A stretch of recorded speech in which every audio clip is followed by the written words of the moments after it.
kulungan ang kinaantungan ng isang lalaki matapos mahuli sa aktong ilegal na pagbebenta ng baril sa isang entrapment operation na isinagawa ng pulisya sa bayan ng Aborlan, Lalawigan ng Palawan. Nananawagan naman ang mga otoridad sa publiko na i-report ang anumang kahalintulad ng aktibidad upang mapanatili ang kapayapaan at kaayusan ng komunidad. Ang report mula kay Patrolwoman Eloisa Beredo.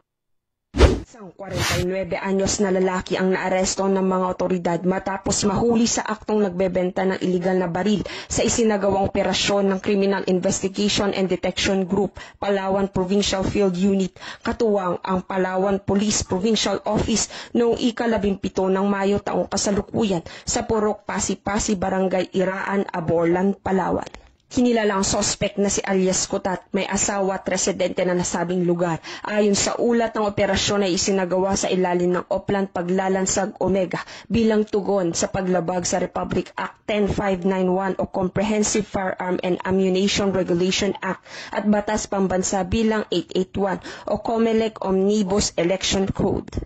Nasamsam mula sa sospek ang mga sumusunod na ebidensya, isang unit ng caliber 45 baril na walang serial number, isang piraso ng magazine assembly para sa caliber 45, 6 na piraso ng live ammunition para sa caliber 45, 25 pirasong budol money na tigi 1,000 piso, isang tunay na 1,000 piso na ginamit bilang bypass money. Ayon sa operatiba, maayos na ipinabot kay Kutat ang kanyang mga karapatang konstitusyonal sa wikang kanyang lubos na nauunawaan. Siya ay dadalhin sa CIDG Palawan Provincial Field Unit Office sa Barangay Tinigiban, Puerto Princesa City para sa dokumentasyon at tamang disposisyon. Ang matagumpay na pagkakaresto kay alias Kutat ay patunay ng patuloy ng kampanya ng mga otoridad laban sa iligal na pag-aari at pagbebenta ng baril, lalo na ngayon umiiral ang election gun ban.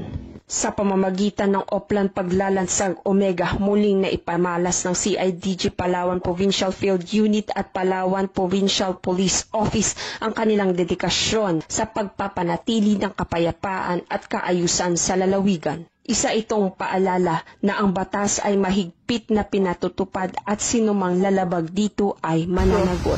Mula dito sa Calapan City, Oriental Mindoro, ako ang iyong PNN Correspondent Patrolwoman Eloisa Joy V. Beredo, alagad ng batas, tagataguyod ng Balitang Pulis.